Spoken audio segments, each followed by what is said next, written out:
요즘 수확되는 무에는 우리 몸에 좋은 영양소가 많아 건강에 보약이 돼요. 우리 식탁에 빠지지 않는 깍두기, 마박김치, 무말랭이, 치킨무, 단무지 등등 정말 여러 형태도 많이 드시는데 인기 있는 요리 중 하나가 바로 무나물이죠. 무나물 만들 때 보통 어떻게 하세요? 들기름에 채로 썬 물을 넣고 달달 볶아서 소금으로 간하고 깨소금 넣어서 드시잖아요. 오늘은 기름을 넣지 않고 물을 볶는 방법을 한번 알려드릴게요. 그리고 바로 들기름을 언제 넣어야 되는지도 알려드릴게요. 먼저 물을 약간 두껍게 채를 썰어 주시고 여기에 비장의 재료를 하나 더 넣어줘요. 그것은 바로 양파예요. 양파도 채를 썰어서 무와 함께 담아주고 양파를 하나 넣게 되면 무의 해독작용이 배가 되고 단맛도 좋아지게 돼요. 이렇게 무와 양파를 담은 통에 소금으로 1시간 정도 절여주시고 다 절여지면 무가 흐물흐물해지겠죠. 무와 양파에서 수분이 많이 빠져나와 있을 거예요. 이 수분도 버리지 말고 다 사용할 거예요. 냄비에 절여진 무와 양파를 넣고 들기름 대신 물을 한 컵 넣어줘요. 들기름은 발화점이 낮기 때문에 들기름을 넣어서 무나물을 만들게 되면 들기름에 좋은 성분인 오메가3 지방산은 다 날아가고 오히려 건강에 해로울 수 있으니 들기름은 넣지 말고 이 방법으로 조리하시는 게 좋아요. 센 불에서 먼저 끓여준 다음에 중불로 약간 익혀주시면 되는데 이때 물이 쫄아서 바닥에 조금 깔릴 정도 남을 때까지만 졸여주시면 돼요. 그리고 먹기 직전에 들기름을 한 스푼 넣어 드시면 고소하고 달달한 무나물을 드실 수가 있어요. 정말 간단하죠. 이렇게 물을 드시면 소화도 잘 되고 몸에 독소를 배출해주는 해독작용에도 좋은데요. 겨울무를 드시면 도대체 어떤 효능이 있을까요? 겨울무는 조직이 치밀하고 단맛이 좋고 약성이 강한 것이 특징인데 그렇다면 그 효과를 한번 알아볼게요. 첫 번째는 기침을 멈추게 하고 가래를 물기에서 쉽게 배출될 수 있도록 도와주는 거예요. 물을 생으로 먹으면 알싸한 매운맛이 있잖아요. 바로 이 매운맛을 내는 성분이 시니그린이라는 성분이에요. 시니그린 효능이 바로 호흡기의 점막을 자극해서 점액 분비를 촉진하는 건데 이렇게 점액이 나와 호흡기에 붙어있는 가래를 묽게 만들어서 쉽게 배출되도록 도와주는 거죠. 이뿐 아니라 점막이 호흡기 외벽을 보호해서 각종 세균이나 감기 바이러스 등등 쉽게 침투하지 못하도록 보호하는 효능도 있어요. 병원에서 처방받은 감기약과는 다르게 무는 기관지가 본연의 역할을 잘 할 수 있도록 회복시키고 유지시켜준다는 좋은 점이 있죠. 이런 효능으로 가래나 기침 등의 감기로부터 우리 몸을 보호하고 회복시킬 수 있는 거예요. 특별히 기침 가래 호흡기에 도움이 되도록 물을 먹는 방법을 한 가지 알려드릴게요. 그것은 물을 주스로 만들어 드시면 되는데 무와 배를 함께 사용하시면 돼요. 겨울에 감기 걸렸을 때 배숙을 만들어 드시기도 하잖아요. 배에도 염증을 가라앉히고 기침을 멈게 하는 효능이 있는데 이런 배와 물을 함께 드시면 이 겨울에 건조한 기관지가 촉촉해지고 기침이 줄어들고 가래를 묽게 해서 우리 몸 밖으로 배출하기도 쉬워져요. 무와 벨은 열을 내리는 효능이 있어 기관지염이나 편도선염, 후두염 등에서도 올 수 있는 열감을 완화시키는 데에도 도움을 줄 수 있어요. 만드는 방법은 무와 벨을 1:1 비율로 함께 믹서기에 넣고 갈아주시면 되는데 한 가지 주의할 점은 무에는 초록색 부분과 흰색 부분이 있잖아요. 흰색 부분이 매운맛이 조금 더 강하고 초록색 부분은 단맛이 조금 더 좋으니 주스를 만드실 때는 초록색 부분을 사용하시는 것을 추천드려요. 그리고 무와 배의 껍질도 꼭 함께 갈아주시는 게 좋고 속살보다 껍질에 더 많은 플라보노이드 성분이 함유가 되어 있기 때문이에요. 배에 있는 씨만 제거하고 믹서기에 넣고 갈아주시고 그대로 마셔도 되는데 이대로는 너무 걸쭉해서 마시기 힘든 분들은 면포에 걸러서 드시면 좋아요. 두 번째 무의 효능은 바로 소화에 좋다는 건데 천연 소화제 하면 떠오르는 것이 바로 무죠. 무에는 전분을 분해하는 아밀라제와 디아스타제가 풍부하고 단백질을 분해하는 효소인 프로테아제도 함유가 되어 있어 고기를 드실 때 무가 정말 좋은 음식이죠. 김장을 하고 나면 돼지고기를 삶아 수육을 만들고 김장하고 남은 무로 양념을 더해 무김치를 만들어서 수육과 함께 드시잖아요. 이렇게 드시는 것이 무의 단백질 소화 효소인 프로테아제 덕분에 정말 좋은 음식에 궁합이 되는 거예요. 또한 무에는 탄수화물을 분해하는 이 디아스타제라는 효소가 풍부한데 우리나라 주식이 바로 쌀이잖아요. 쌀밥을 드실 때 무로 만든 반찬을 드시는 것도 좋은 방법이 되는 거예요. 나이가 들면서 몸에서 나오는 소화 효소들이 줄어들게 되는데 나이가 들수록 무로 만든 반찬을 많이 드시는 게 좋죠. 단 무에 함유된 효소는 열에 약하기 때문에 무의 소화 효소를 섭취하려면 열을 가하지 않은 생으로 드시는 것을 권장드리고 동치미나 깍두기 정말 안성맞춤이 되겠죠. 그리고 무에는 지방의 분해를 돕는 효소인 에스테라제도 풍부한데 치킨 배달을 시키면은 치킨 무가 꼭 함께 오잖아요. 지방이 많은 치킨을 드실 때 무를 함께 드시면 입안이 깔끔해지기도 하고 소화도 잘 되는 거예요. 세 번째 무의 효능은 혈관 건강에 좋다는 거죠. 무에는 식이섬유가 풍부해서 장 건강에 도움을 줄 뿐만 아니라 혈관 건강에도 도움을 주는데 바로 이 식이섬유가 체내의 콜레스테롤을 흡착해서 밖으로 배출시켜 줌으로써 혈관 내의 노폐물을 제거해주고 혈액순환도 원활하게 도와주는 거예요. 또 비타민C도 풍부하게 함유가 되어 있는데 무의 비타민C는 무에는 항산화 작용이 뛰어나서 혈관 내의 활성산소를 제거하고 혈관 벽도 튼튼하게 해주는 데 도움을 줄 수 있죠. 그리고 무에는 칼륨도 함유가 되어 있는데 칼륨의 대표적인 효능이 바로 나트륨을 배출하는 거죠. 혈관 내의 나트륨은 혈압 상승과 관련되어 있는데 물을 섭취함으로써 혈관 내의 나트륨을 몸 밖으로 배출시켜서 혈압을 낮추고 심혈관 질환도 예방하는 데 도움을 줄 수 있는 거죠. 그리고 엽산 또한 무에 풍부하게 함유가 되어 있어요. 이 엽산이 혈관의 염증도 억제하고 혈전 생성도 막아주는 데 도움을 줄 수도 있죠. 이만하면 무가 혈관 건강에 특효약이나 다름없다는 거죠. 네 번째 무의 효능은 바로 해독작용이에요. 무에는 베타인이라는 성분이 풍부한데 이 베타인은 간의 해독작용을 도와주는 데 중요한 성분이에요. 또한 소변으로 독성을 배출하게 해주는 기능도 있고 식물성 유황 성분도 함유가 되어 있는데 이 식물성 유황 성분은 미세먼지로부터 오염된 중금속이 우리 몸에 들어올 때 여러 독성들을 해독해주는 효능도 있어요. 또한 무에 함유된 글루코시놀레이트는 담배의 니코틴을 해독하는 효능도 있죠. 역사 기록에 보면 담배를 좋아했던 정조대왕이 담배로 인한 몸의 독을 제거하기 위해 물을 많이 섭취했다는 기록도 있어요. 그리고 글루코시놀레이트는 항암 효과를 가진 성분으로서 특히 유방암과 폐암의 세포 증식을 억제하는 것으로도 알려져 있어요. 해독작용을 넘어 항암작용까지 하는 무, 대단하죠. 다섯 번째 무의 효능은 골다공증 예방에 좋다는 거예요. 무에 들어있는 칼슘의 함량이 높기 때문인데 무 100g에는 칼슘이 20ml 정도 함유가 되어 있어요. 이 무의 칼슘을 섭취하는 아주 좋은 방법이 있는데 바로 이 무 말랭이를 만들어 드시는 거예요. 무를 말리면 수분은 날아가고 무의 성분들이 응축이 되는데 무 말랭이 100g이 함유된 칼슘의 함량은 무려 310mg이나 돼요. 나이가 들면서 뼈에서 칼슘이 빠져나가 골밀도가 점점 낮아지고 골다공증이 발생하는 경우가 많은데 골다공증은 나이 드신 분들한테는 특히 위험한 병이죠. 왜냐하면 나이 드신 분들한테 골반 골절이 생기게 되면 65세 이상은 30%가 1년 내에 사망할 수가 있다고 하고 80세 이상인 분들은 50%가 2개월 내에 사망을 할 수 있다는 보고도 있어요. 중년 이후 뼈에 대한 관리는 중요한 건데 하루 칼슘의 권장 섭취량은 1000ml 정도 g인데 무말랭이 400g 정도 드시면 하루 칼슘 섭취량을 충분히 섭취하게 되는 거죠. 칼슘을 섭취할 때 중요한 요소 중 하나는 먹는 것뿐 아니라 몸에 흡수가 되어야 되는데 칼슘은 몸에 잘 흡수되지 않는 성분이기 때문에 흡수를 위해 필요한 물질들이 있어요. 그 중에 하나가 비타민 D예요. 그리고 바로 이 무말랭이에 비타민 D가 풍부하게 함유가 되어 있고 무말랭이가 골다공증 예방에도 정말 좋은 이유인 거죠. 무말랭이를 드시는 좋은 방법이 있는데 바로 무말랭이를 차로 만들어 드시는 거예요. 무말랭이를 기름이 두르지 않은 팬에 볶아주면 갈색으로 변하게 되는데 이렇게 볶아진 무말랭이를 차로 우려서 마시면 되는 거죠. 무말랭이에 열을 가해 갈색으로 변할 때 더 많은 항산화 물질들이 생성이 돼요. 이렇게 생긴 항산화 물질들이 몸 안의 염증과 활성산소를 제거해 주는데 활성산소는 뼈와 관절에도 염증을 일으키기 때문에 뼈 건강을 위해서도 이런 염증을 줄여주는 것이 아주 중요해요. 여섯 번째 무의 효능은 당뇨를 예방하는 데 도움을 줄 수가 있어요. 미국의 당뇨병 협회에서는 당뇨를 예방하기 위해서는 물을 매일 섭취하라고 권고하고 있는데 탄수화물을 섭취하게 되면 탄수화물이 당으로 변하겠죠. 혈당 지수가 올라가는데 이렇게 혈당 지수로 올라가는 데 관여하는 호르몬이 글루카곤이에요. 물을 섭취하게 되면 이 글루카곤의 기능을 억제하는데 혈당을 올리는 글루카곤의 효능이 제한돼서 혈당 조절에도 도움을 주는 거죠. 이렇게 무에는 많은 효능들이 있는데 그리고 함께 드시면 무의 효능을 극대화할 수 있는 음식도 있어요. 첫 번째는 바로 꿀이에요. 무에는 이소티오시아네이트라는 성분이 있는데 이 성분은 매운맛을 내요. 혈액순환도 원활하게 하고 신진대사를 활성화시키는 효능도 있어요. 꿀에는 향균, 향염, 항산화 효능이 있어서 무와 함께 드시면 기관지를 촉촉하게 해서 기침을 줄어들 수 있게 하고 몸의 기력도 더욱 보충해 줄 수가 있죠. 무와 함께 드실 때 좋은 음식 두 번째는 생강이에요. 생강에는 진저롤이랑 쇼가올 성분이 함유되어 있는데 몸 안의 찬 기운을 밖으로 배출하고 몸을 따뜻하게 해주는 효능이 있어요. 몸을 따뜻하게 하면 면역력이 더욱 좋아질 수 있고요. 또한 생강은 심혈관을 건강하게 해주는데 생강을 섭취하면 콜레스테롤 수치가 낮아지고 혈액순환도 원활하게 해주고 혈관 건강에도 도움을 주죠. 이렇게 좋은 무도 드실 때 주의하셔야 하는 분들이 있는데 바로 갑상선 질환이 있는 분들이에요. 왜냐하면 무에는 고이트로젠이라는 성분이 있기 때문인데 이 성분들이 요오드의 체내 흡수를 억제하고 갑상선 호르몬의 생성을 방해하기 때문이에요. 그래서 갑상선 기능 저하증이 있는 분들이 이 고이트로젠을 과하게 섭취하면 증상을 악화시킬 수가 있어요. 다만 체내에 요오드가 풍부한 상태라면 이 효과는 미미하므로 평소에 요오드가 풍부한 해조류를 많이 드시는 게 좋겠죠. 그리고 이 고이트로젠은 열을 가하면 일반적으로 그 효과가 약해져요. 따라서 갑상선 기능 저하증이 있으신 분들은 물을 드실 때 생으로 드시지 말고 열에 익혀서 드시기를 추천드려요.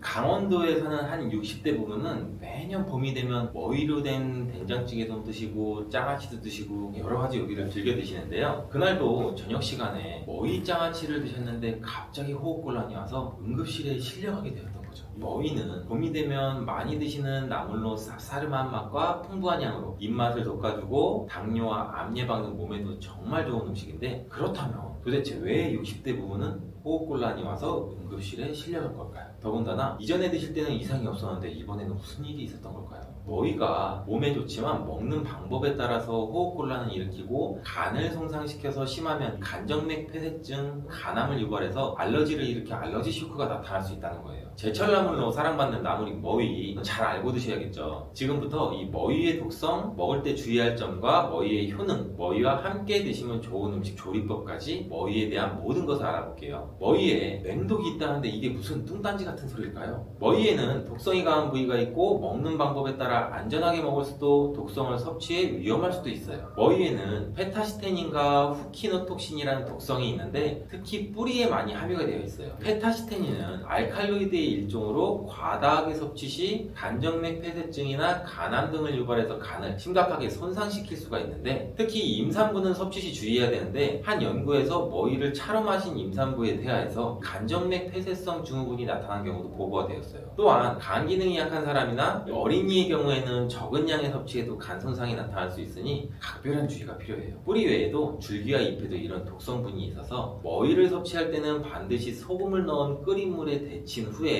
찬물을 3-4번씩 갈아줘서 1시간 이상 우려낸 물은 버리고 드셔야 돼요. 그리고 이게 진짜 조심해야 될 부분인데, 머위꽃은 간에 독에 좋고 소화를 돕고 식도염에 좋은 효능이 있어서 꽃을 튀김으로 드시거나 끓여서 차로 드시는 분들이 있어요. 근데 머위꽃은 알러지를 유발하는 성분이 있다는 거예요. 그래서 60대 부부도 머위꽃을 드시고 알러지 쇼크로 호흡곤란이 와서 응급실에 실려갔던 거예요. 정확히는 숫꽃의 꽃가루에 있지만 암꽃에도 꽃가루가 묻어있을 가능성이 높으니 머위꽃을 드실 때는 주의하셔야 되는데, 알러지 반응이 일어나면 호흡기에 이상이 생길 수 있고 발진이 나타나거나 심하면 얼굴이 붓거나 두드러기가 올라올 수도 있겠죠. 복통과 설사, 구토 등의 증상이 심하면 알러지 쇼크가 일어날 수도 있어요. 머위의 알러지를 일으키는 성분은 높은 열에도 소멸되지 않기 때문에 오래 끓이거나 튀겨도 성분은 그대로 있다는 걸 잘 아셔야 되고요. 추가로 머위는 국화과 식물이기 때문에 국화꽃에 알러지가 있는 분들은 특별히 주의하셔야 응급 상황이 발생하는 걸 예방할 수가 있겠죠. 그렇다면 머위가 이렇게 위험하니 드시지 말아야 될까요? 그런 건 아니고, 머위는 이렇게 몇 가지만 조심한다면 정말 몸에 좋은 나물인데, 머위의 엄청난 효능은 어떤 게 있는지 한번 알아볼게요. 머위의 첫 번째 효능이 항암 제거이에요. 머위는 미네랄이 풍부한 알칼리성 식품이고 비타민 C, 비타민 A, 폴리페놀 등의 항산화 성분이 풍부한 채소예요. 머위의 풍부한 폴리페놀 성분은 강력한 항산화 작용을 해서 기형세포와 염증세포, 암세포 등을 더 이상 증식하지 못하도록 억제하는 역할을 해줘요. 실제 연구에서 위암세포의 상장을 40% 이상, 간암세포의 성장을 70% 이상 억제하는 것으로 확인됐고, 이런 효능과 더불어서 베타카로틴과 다양하게 함유된 비타민 성분들이 암을 유발하는 각종 염증과 유해물질들을 없애주고 암세포를 사멸하게 하는 작용도 하는데, 특히 여성의 자궁분종, 자궁염, 요도염, 방광염, 방광암 이런 암들이나 염증에 효과가 좋은 것으로 알려졌고, 남성은 전립선염, 방광염, 위염, 장염, 방광암 등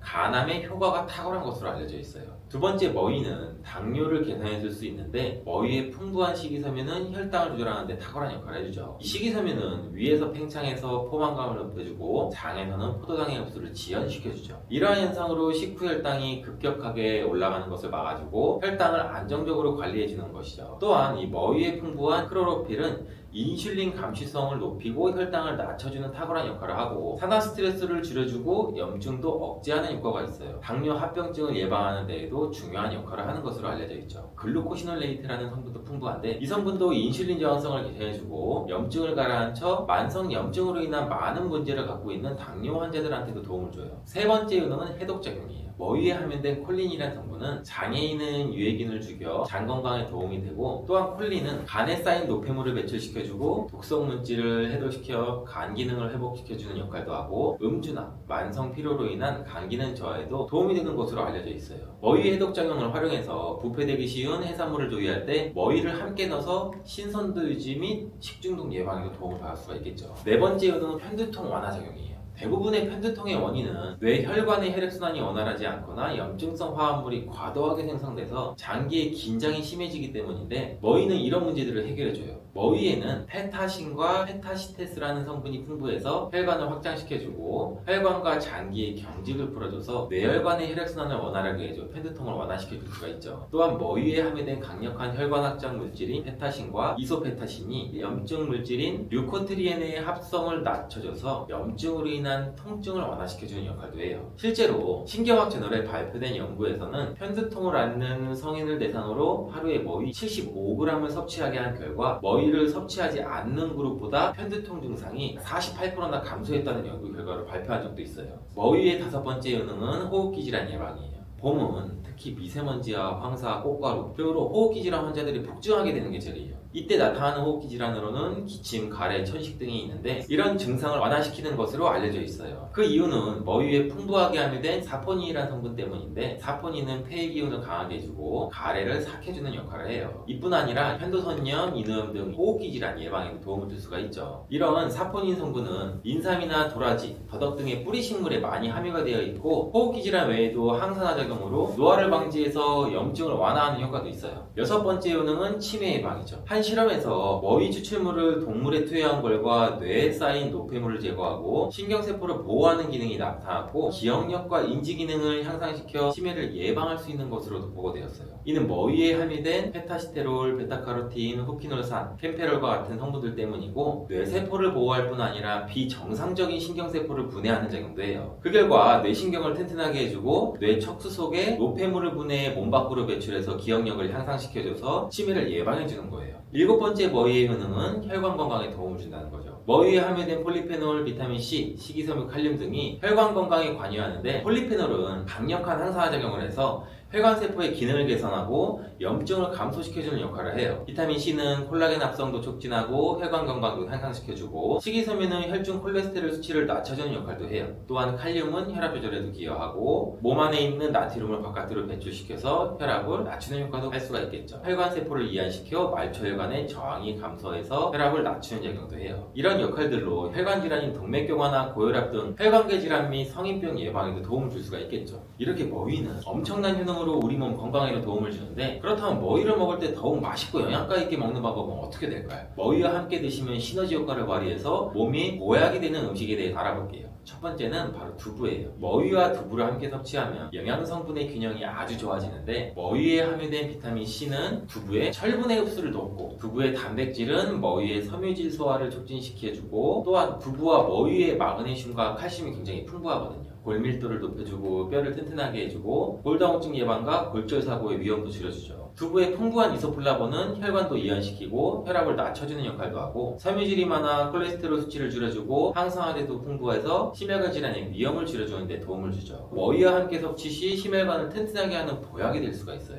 두 번째는 된장이에요. 된장은 발효를 통해 생성된 풍부한 유산균과 다양한 영양소를 함유하고 있는데 장 건강과 면역력 향상에도 도움을 주는 식품이죠. 머위에 함유된 베타카로틴과 비타민 A는 된장의 리놀렌산의 흡수를 도와주고 항산화 효과가 극대화하게 돼서 암 예방과 뇌혈관의 기능을 향상시켜서 치매 예방에도 탁월한 효능을 발휘하게 돼요. 된장은 머위의 쓴맛을 중화시켜 부드럽게 만들어주는 효과도 있고 머위의 풍부한 칼슘은 된장의 나트륨을 몸 밖으로 배출해주는 기능이 있어 된장을 더욱 건강하게 섭취할 수 있도록 도와주죠. 된장에 부족한 비타민 머위가 보충해주고 머위에 부족한 단백질은 된장이 보충해주고 영양성분의 균형도 잘 맞춰주는 찰떡궁합의 음식이에요. 세 번째는 미역이에요. 미역에는 철분이 풍부하게 함유되어 있는데 머위의 비타민C는 철분의 흡수를 촉진시켜주는 역할을 하죠. 또 머위와 미역에는 항산화 물질이 풍부해서 우리 몸의 활성산소를 제거해주고 노화 방지와 면역력 강화에도 도움을 주게 되죠. 변비 예방에도 탁월한 효능도 줄 수 있고 이뿐 아니라 머위의 사포닌과 미역의 알긴산이 만나 소화를 돕는 효능도 발휘하게 돼요. 추가로 머위를 맛있게 드실 수 있는 특급 조리법 한 가지 알려드릴게요. 먼저 머위를 소금을 넣은 끓는 물에 5분 정도 충분히 데쳐줘요. 그 후에 찬물을 갈아줘서 1시간 이상 식혀주고 머위를 잘 다듬어주죠. 그 후 두부를 끓는 물에 한번 삶아주고 면포에 담아 물기를 제거해서 으깨줘요. 먹기 좋은 크기로 자른 머위와 으깬 두부에 들기름, 다진 마름, 고춧가루, 까나리, 매실청, 통깨 넣고 잘 버무려주면 맛과 영양성분 모두 좋은 머위 두부 무침이 완성이 되죠.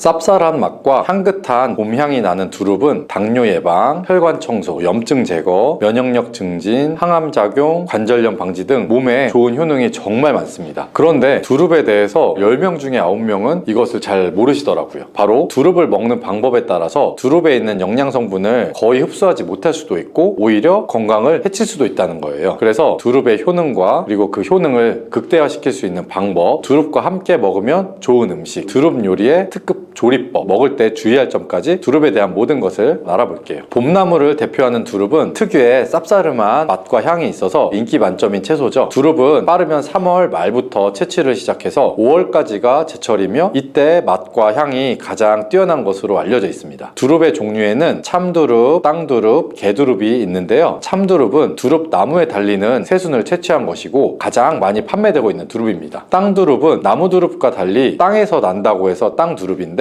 한방에서는 독활이라고 부르며 감기나 두통, 관절염 약으로 사용되기도 합니다. 개두릅은 엄나무의 새순이며 참두릅보다 맛이 떨어지고 새순이 붉은 빛이 돌면서 참두릅과 달리 새순에도 가시가 있는 것이 특징입니다. 이런 두릅은 맛이랑 향이 뛰어날 뿐만 아니라 영양 성분도 풍부해서 건강에도 아주 좋은데요. 두릅에는 비타민 A, 비타민 K 그리고 대표적인 항산화 물질인 베타카로틴이 풍부하고 비타민 A는 면역력을 강화하며 항산화, 항염 효과가 뛰어납니다. 비타민 A는 피부와 점막을 건강하게 유지시켜서 외부로부터 세균과 바이러스의 침입을 방어하는 첫 번째 장벽의 역할을 하고 면역세포의 기능을 활성화시켜서 우리 몸이 이런 세균이나 바이러스와 싸울 수 있도록 도와주는 역할을 합니다. 또 활성산소를 제거하는 항산화 작용으로 몸의 노화를 방지하고 다양한 질병의 발생 위험을 줄여주는 효과가 있습니다. 두릅에 풍부한 비타민 K는 뼈를 튼튼하게 하고 혈관을 건강하게 하는 데 도움을 주는데요. 비타민 K는 칼슘의 흡수를 돕고 뼈에서 칼슘이 빠져나가는 것을 방지하며 뼈의 밀도를 높여서 골다공증 같은 뼈 질환을 예방할 수가 있습니다. 또 혈관 내 염증을 억제하고 칼슘이 혈관 벽에 침착되는 것을 억제해서 동맥경화나 고혈압, 심장병 등의 심혈관 질환을 예방하는 데도 도움을 주는 것으로 알려져 있죠. 다만 비타민 A, 비타민 K 등은 지용성 성분이라서 그냥 물에 데쳐서 섭취할 경우에는 흡수율이 10%도 되지 않는다고 합니다. 왜냐하면 지용성 성분이라는 것이 물에 잘 녹지 않고 기름에 잘 녹는 성분이기 때문이죠. 그래서 두릅을 물에 살짝 데친 후에 기름에 조리해서 섭취하면 흡수율이 최대 8배까지 높아질 수가 있습니다. 근데 기름도 아무 기름이나 사용하시면 안 되는 거 이제 아시죠? 올리브유나 또는 들기름 같은 오메가3 지방산이 풍부한 기름을 사용하는 게 좋겠죠. 오메가3 지방산이 풍부한 기름과 두릅의 지용성 영양 성분이 만나서 효과가 폭발할 수가 있습니다. 그러니까 두릅은 반드시 기름에 볶아서 드셔야겠죠. 근데 기름에 볶은 두릅하고 같이 먹으면 맛도 좋고 보약이 되는 음식이 있다면 어떻게 하시겠습니까? 당연히 같이 요리해서 먹는 게 좋겠죠. 첫 번째는 바로 소고기입니다. 두릅과 소고기는 최고의 음식 궁합으로 영양학자들이 손꼽는 조합 중에 하나입니다. 소고기의 불포화 지방산이 두릅의 풍부한 비타민과 철분, 마그네슘 등의 무기질을 흡수하는 데 도움을 주고 두릅의 부족한 단백질을 소고기가 보충해 줄 수가 있습니다. 소고기에는 단백질이 풍부한 장점도 있지만 콜레스테롤이 많아서 혈관 건강에 안 좋은 단점이 있는데요. 쌉쌀한 맛을 내는 두릅의 사포닌 성분이 유해한 콜레스테롤을 녹여서 배출시켜주는 역할을 해서 소고기의 단점을 보완해 줄 수가 있습니다. 또 사포닌은 포도당 생성을 억제해서 혈당을 낮출 뿐만 아니라 인슐린 분비를 활성화시켜줘서 당뇨를 예방하는 데도 탁월한 효과가 있습니다. 그리고 소고기에는 단백질뿐 아니라 우리 몸에 필요한 필수 아미노산이 풍부하게 함유되어 있고 두릅의 식물성 단백질과 소고기의 동물성 단백질의 조화로 근육을 탄탄하게 하고 에너지를 풍부하게 공급해줘서 피로회복에도 도움을 주는 천연 자양 강장제가 됩니다. 소고기 하면 철분이 많이 들어있다는 거 아시죠? 소고기의 철분은 우리 몸의 혈액 생성에 필수적인 성분이고 폐에서 산소를 운반하는 역할을 하는 아주 중요한 역할을 합니다. 이 철분이 두릅의 비타민과 만나게 되면 몸속에서 100가지 이상의 효소 반응에 관여해서 특히 뇌로 가는 혈관 속에 산소를 공급하는 데 도움을 줍니다. 이 효능으로 기억력 향상과 인지 능력을 향상시킬 수 있고 치매 예방과 뇌 건강에 탁월한 효능을 발휘하게 됩니다. 소고기와 두릅의 특급 레시피를 알려드릴게요. 먼저 잘 다듬은 두릅을 끓는 물에 30초 정도 데쳐주시면 되고요. 그리고 얇게 저면한 소고기에 두릅을 올린 다음 김밥처럼 돌돌돌 말아주시고 올리브유를 두른 팬에 소고기 말이 두릅을 익혀줍니다. 그리고 마지막으로 접시에 올린 후에 들기름을 살짝 둘러주시면 들기름의 고소함과 두릅의 향긋한 향이 어우러진 고급 요리 완성입니다. 두 번째, 두릅과 함께 먹으면 좋은 음식은 두부입니다. 50대 이상 나이가 들수록 두부의 섭취는 정말 중요한데요. 두부는 기본적으로 단백질이 풍부한데 이뿐 아니라 리놀렌산, 레시틴, 피토스테롤 등이 등의 성분이 풍부해서 몸속의 콜레스테롤 수치를 낮추고 혈액순환을 잘 되게끔 해주며 동맥경화, 심근경색, 뇌출혈 등의 심혈관 질환을 예방할 수가 있습니다. 두부는 체력과 근력을 유지하는 데 큰 도움을 주죠. 바로 두부의 풍부한 단백질 때문입니다. 근육은 매일 일정량의 새로운 근육으로 대체가 되기 때문에 매일매일 단백질을 공급해줘야 하는데요. 우리 몸에 단백질을 공급해주기 위해서 정말 유용한 음식이 두부죠. 이때 두릅과 함께 먹으면 효과가 극대화가 되는데요. 두릅은 몸 안의 염증을 억제하여 관절염이나 류마티스 관절염 같은 여러 염증 질환을 예방을 할 수가 있고, 염증으로 인해서 오는 통증도 개선하는 데 도움을 줍니다. 또 두릅은 무릎 연골을 보호하기도 하는데요. 이렇게 두부와 두릅을 함께 섭취하게 되면 50대 이후에 나타나는 근 손실과 관절의 통증, 염증으로 인한 문제들을 예방하는데 탁월한 효능을 누릴 수가 있는 거죠. 두부와 두릅을 함께 드실 수 있는 조리법도 알려드릴게요. 두릅을 끓는 물에 30초 정도 데쳐주시고요. 그리고 두릅을 반을 갈라서 한쪽 면을 납작하게 해줍니다. 두부는 두릅 크기에 맞게 약간 길게 잘라주시고 기름을 두릅 팬에 올려주세요. 그 위에 두릅을 올려주고 계란물을 숟가락을 이용해서 두릅과 두부 위에 부어줍니다. 그 후 앞뒤로 잘 붙여주시면 두부 두릅전 완성입니다. 세 번째, 두릅과 함께 먹으면 좋은 음식은 표고버섯입니다. 두릅과 같이 표고버섯도 독특한 향이랑 맛, 그리고 풍부한 영양소를 함유하고 있죠. 표고버섯 하면 항암식품으로도 많이 알려져 있는데 두릅 또한 암 환자들의 식단에 꼭 들어가는 식재료 중에 하나입니다. 두릅에 함유된 사포닌과 셀레늄이라는 성분이 암세포의 증식을 억제하기 때문인데요. 한 연구에서 셀레늄을 꾸준히 섭취한 사람들의 암 발생 확률이 40% 이하로 나타났고, 암으로 인한 사망률도 50% 이하였다는 보고가 있습니다. 표고버섯에도 항암 성분이 풍부해서 암 억제 효능이 뛰어난데요. 특히 대장암과 위암, 췌장암의 예방에 탁월한 효능을 발휘하는 것으로 알려져 있습니다. 이런 표고버섯과 두릅을 함께 섭취할 때 항암 효과가 극대화가 되며 항암 효과뿐만 아니라 콜레스테롤 수치를 낮추고 면역력을 강화하는 데에도 탁월한 효능을 발휘합니다. 두릅과 표고버섯을 함께 맛있게 드실 수 있는 특급 조리법을 알려드릴게요. 끓는 물에 30초 정도 두릅을 데쳐주시고 잘 다져주세요. 여기에 표고버섯도 채를 썰어주시고 밀가루와 계란을 함께 넣은 반죽에 잘 섞어줍니다. 이때 당근도 채를 썰어서 함께 넣어주시면 좋고요. 이렇게 만든 반죽을 올리브유를 두릅 팬에 잘 붙여주면 두릅 표고버섯 전이 완성이 됩니다. 네 번째, 두릅과 함께 먹으면 좋은 음식은 초고추장입니다. 정확히는 초고추장에 들어가는 식초인데요. 데친 두릅을 초고추장에 찍어서 우리가 먹는 방법이 가장 일반적이죠. 여기서 하나 기억하실 것이, 데친 두릅을 올리브유에 한 번 더 살짝 볶아서 드시면 영양 성분의 흡수율도 8배 이상 높아지고 기름으로 인해 맛과 풍미도 훨씬 좋아진다는 점 꼭 기억해 주시고요. 두릅에는 캄페롤과 퀘르세틴이라는 성분이 풍부한데요. 퀘르세틴은 양파의 풍부한 성분으로 혈관 청소부라는 별명이 있는 성분이죠. 캄페롤이라는 성분은 브로콜리에 풍부하게 함유된 강력한 항암 물질입니다. 캄페롤과 퀘르세틴이 함께 풍부한 두릅은 면역력을 강하게 해주고 염증 제거는 물론이고 혈관에 쌓이는 혈전과 콜레스테롤을 모두 제거해줘서 혈관을 아주 깨끗하게 도와줍니다. 이런 효능이 식초와 만나면 효능이 극대화가 될 수가 있는데요. 식초의 산성이 두릅의 항산화 효능을 끌어올려주고 노폐물을 배출하는데 탁월한 효능을 발휘하게 됩니다. 또한 두릅의 항산화 성분과 각종 비타민, 식초가 만나면 뇌세포의 활성을 도와주고 뇌 혈관을 깨끗하게 해줘서 뇌 신경을 건강하게 해줍니다. 그렇다면 두릅은 맛과 영양이 좋으니까 그냥 내 마음대로 먹어도 될까요? 절대 그렇지 않습니다. 두릅도 드실 때 주의할 점이 있습니다. 첫 번째는 절대 생으로 드시면 안 된다는 겁니다. 두릅은 어린 새순을 채취해서 섭취하기 때문에 부드러운 식감과 향긋한 향이 좋아서 생으로 드시는 분들이 있는데, 두릅의 줄기에는 독성이 있어서 생으로 드시면 식중독을 유발할 수가 있고 소화기관에 탈이 날 수가 있습니다. 그리고 새순보다 많이 자라서 채취 시기를 지나 크게 자라게 되면 뻣뻣한 줄기에는 독성이 10배 이상 강해지기 때문에 절대로 섭취하시면 안 됩니다. 두릅을 안전하게 섭취하려면 반드시 끓는 물에 30초 정도 데치기만 해도 독성은 사라지게 됩니다. 두 번째는 와파린 계열의 혈전 용해제를 드시는 분들이 두릅 섭취할 때 주의하셔야 합니다. 이런 혈전 용해제는 우리 몸의 혈액을 묽게 만들어주고 혈관 속의 혈전을 녹여주는 역할을 하죠. 그런데 두릅에는 비타민 K가 풍부하다고 했죠. 비타민 K는 혈액의 응고작용에 도움을 주는 역할을 하기 때문에 혈전 용해제의 효과를 약화시키게 됩니다. 그래서 약을 복용하시는 분들이라면 두릅을 드시면 2시간 정도 후에 약을 복용하시고 과도하게 드시지 않도록 주의하셔야 합니다. 세 번째, 두릅을 드실 때 주의할 사항은 통풍이 있는 분들입니다. 통풍이란 간단히 말씀드리면 단백질이 분해될 때 퓨린이란 성분이 생성이 되는데, 이 퓨린이 몸 밖으로 배출되지 않고 몸속에 남아서 뾰족한 결정을 이루게 되는데 관절을 자극해서 망가뜨리고 극심한 통증을 유발하면서 심하면 관절의 변형도 일으키는 질병입니다. 두릅에는 퓨린 성분이 풍부하기 때문에 통풍이 있는 분들은 적당히 드시는 것을 추천해 드립니다.